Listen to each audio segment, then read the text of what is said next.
subject that I'm piggybacking off of from last week, the thing itself. And I remember finding this teaching too by ways of the radio, the jazz station.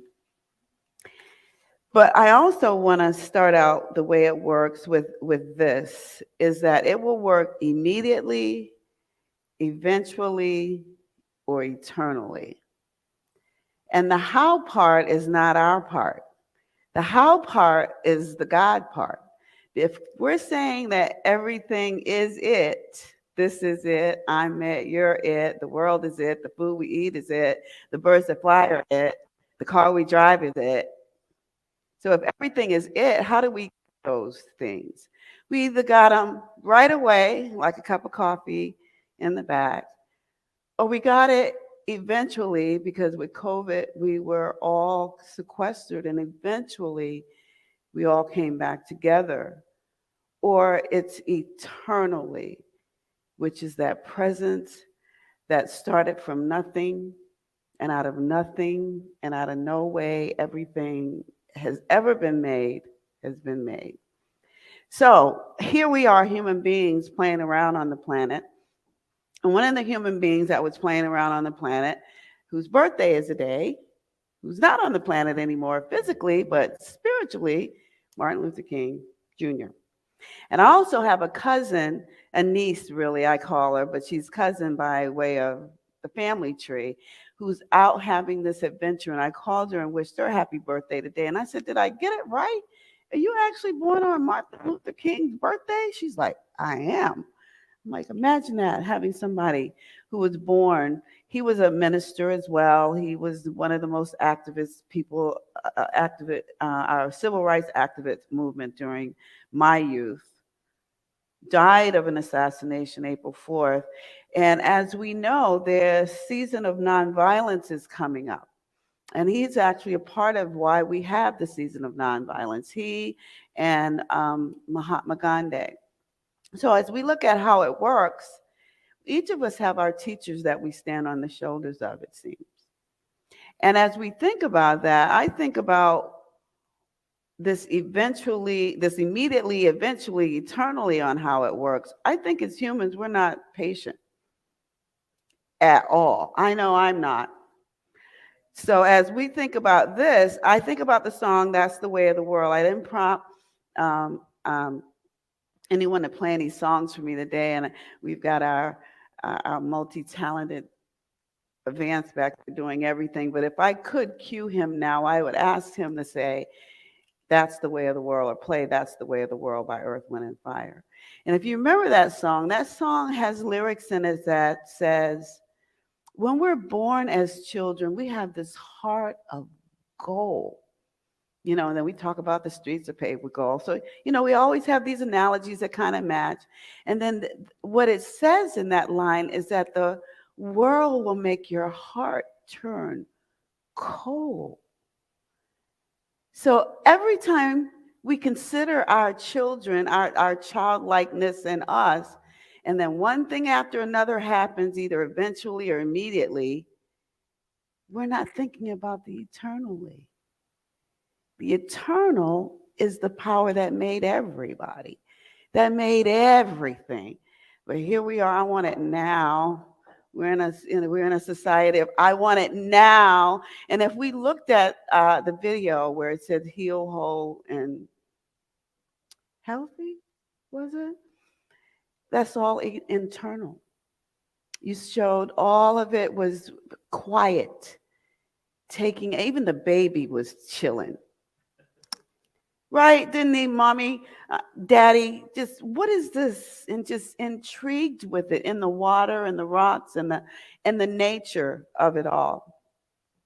So what keeps that childlikeness in us so we don't let the way of the world cause us not to remember the eternal, because that's where we come from. So some of the movies that I love, I'm going to say, if I had to write this, there's this journal my daughter got that I kidnapped, because I said I'm going to use this with Happy Academy to kind of use as icebreaker. So one of the things was, well, what are the top 5 movies if you had to pick top 5 movies? So in my essence, top 5 movies for me would be It's a Wonderful Life, The Godfather, what a contrast, right? Mrs. Doubtfire, The Wizard of Oz, and The Lion King. So those would be my top 5. Not that those are my only 5, but if I had to pick 5, those would be my top 5. But so as I thought about the talk, and the movie was coming on yesterday, so if I had to put in the top 10, it would be Jurassic Park. So Jurassic Park was on yesterday, and one of the lines at the beginning, because Alan and Ellie were diggers. They were digging for dinosaurs, and here comes this scientist that comes and is like, I need you to check this out.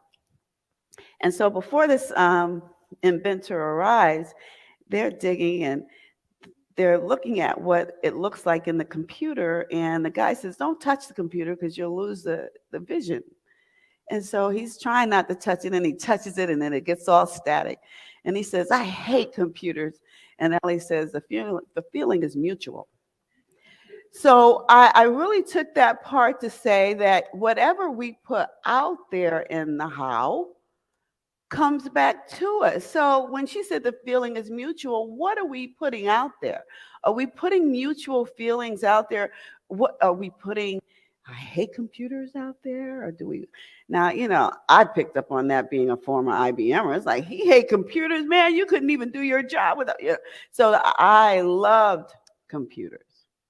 So I ended up in a world full of computers. So he didn't like computers, but he was a digger. So he didn't have to work with them. He really, truly got mutual reward from what he loved. So I picked that movie for another reason, too. I didn't write it down, but I'm going to try to paraphrase one of the watch it again. I just love Steven Spielberg. All the Anna Jones, all of those have messages, but they said God created dinosaurs. God destroyed dinosaurs. God created man. Man created dinosaurs.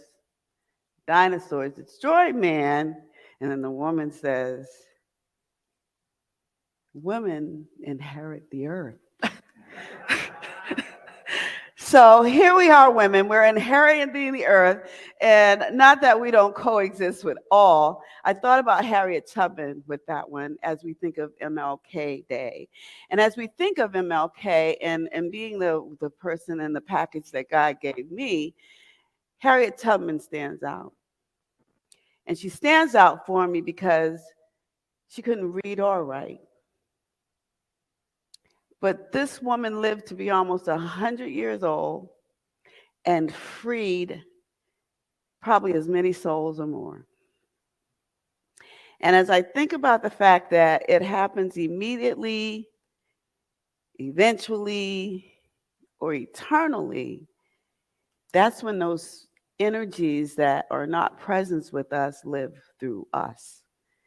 And we get to decide whether we're going to be eternally grateful and eternally happy and eternally creative and eternally inventive, or we can be immediately angry, immediately harmful, immediately, because that's not going to last. It's not in the eternal, but it can be very immediate.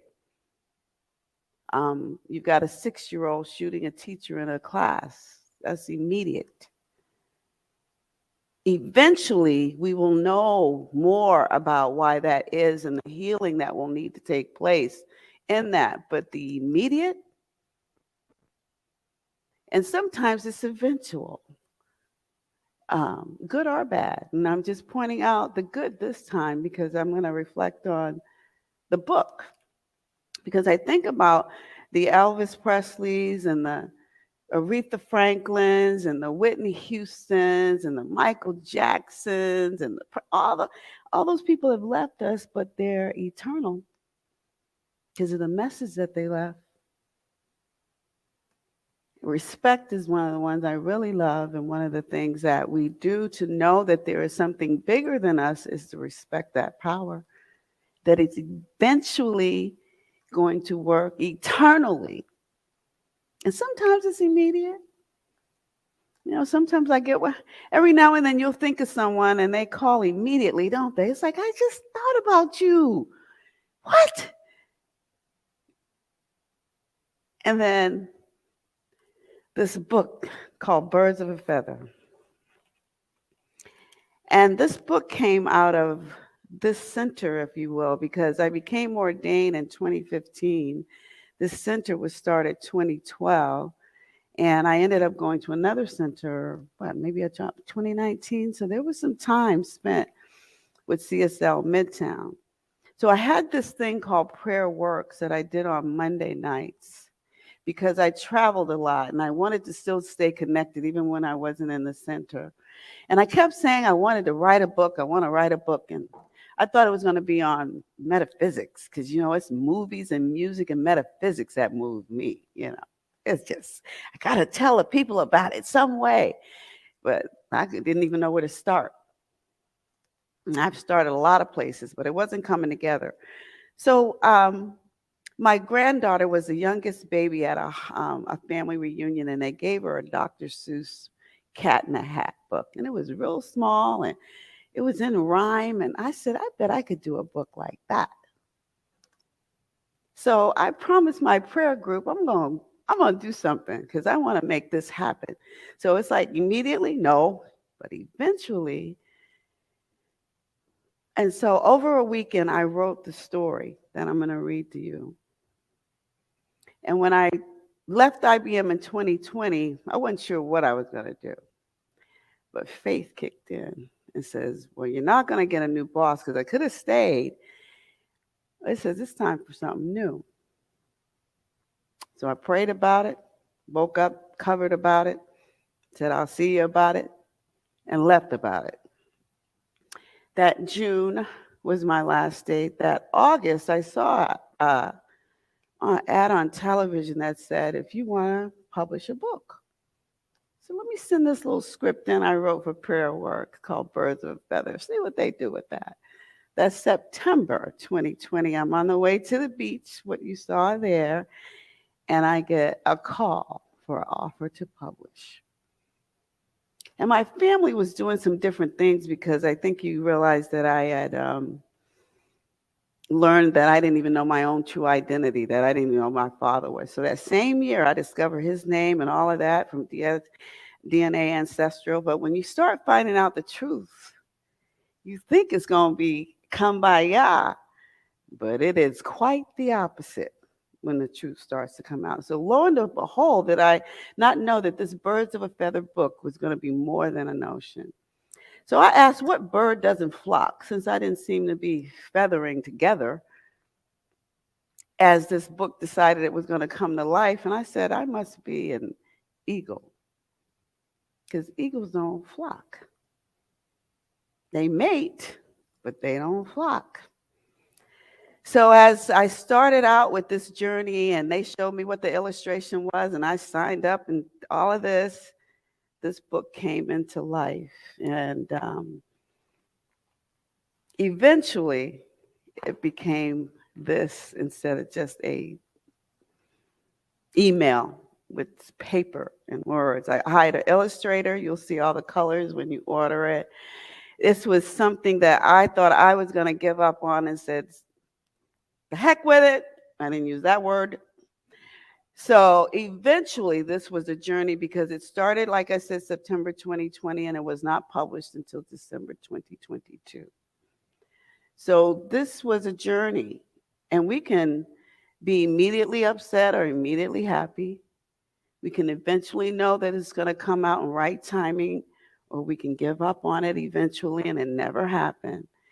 And the story, I hope, that you hear that I read in closing is eternal. And if I wanted to prompt a song after this, it would be Quincy Jones, Tevin Campbell's Tomorrow. So play that when you get home. But the book called Birds of a Feather by Angela Harmon, and the illustrator is Erica Ramsey Bowen. And this book is dedicated to children of all ages, inspired by my hatchlings. Once you learn to fly, trust your ability to soar. The wind will do the rest. Enjoy the journey. The story being told happens to be true. Find the lesson in the Three Amigos coup. It happened one summer, my daughter's Jamila's major bummer. Out of nowhere, needing a place to nest, is my youngest of three with her children and her pets. Lucky, Tweety, and Stormy, a parakeet trio, draped in feathers, looking straight out of Rio. The dominant bird is Tweety, the only male. Yellow is his color from head to tail. Stormy looks like the sky on a cloudy day. Lucky's name suited her nature all the way. They didn't always get along in the space they lived daily, even though their behavior was somewhat scaly. Placed on the balcony for fresh air from time to time, to the top of the cage, the two of the three would often climb, possibly to discover an open door or begin an adventure, the world to explore. One day on the balcony, while planting flowers and sage, I must have created an opening when adjusting the cage. I didn't notice the gap, which was ever so slight, as I gazed at the planted garden with sheer delight. As the day was ending and the sun was set, as the setting of the sun, Jamila noticed instead of three birds, there was only one. I had no idea that the cage had opened and two had taken flight. Stormy and Tweety had flown away into the night. Surprised and alarmed, we wondered what happened, yet we kept our cool to avoid snapping. Were they hurt or eaten by a bird of prey, possibly that falcon that came lurking just the other day? We didn't want to alarm or give the kids a fright, though deep inside I knew Stormy and Tweety were all right. If Lucky could say if Lucky could, what would she say? Where did they go? Why did she stay? Did she warn them not to go? Or did they ask her to and she said no? With Lucky inside and we settled to sleep, after a prayer together, we didn't hear a peep. We woke to check the balcony if the birds were back after escaping last night because of a little cage crack. We'd already decided to take an easy Sunday morning after our birds took flight without a warning. Lucky woke chirping, lively and strong. Could there be something outside going on? The notion came to place her back outside, secured her cage, and allowed her to guide. That's exactly what happened as Lucky sang. Though Tweety was spotted first, Stormy returned first to the gang. Eventually, Tweety decided to reunite. To our amazement, the duo made it through the night. Three birds of a feather back together, through thick and thin, no matter the weather. Their journey landed them home safely to stay, demonstrating prayer works. Namaste. And so it is.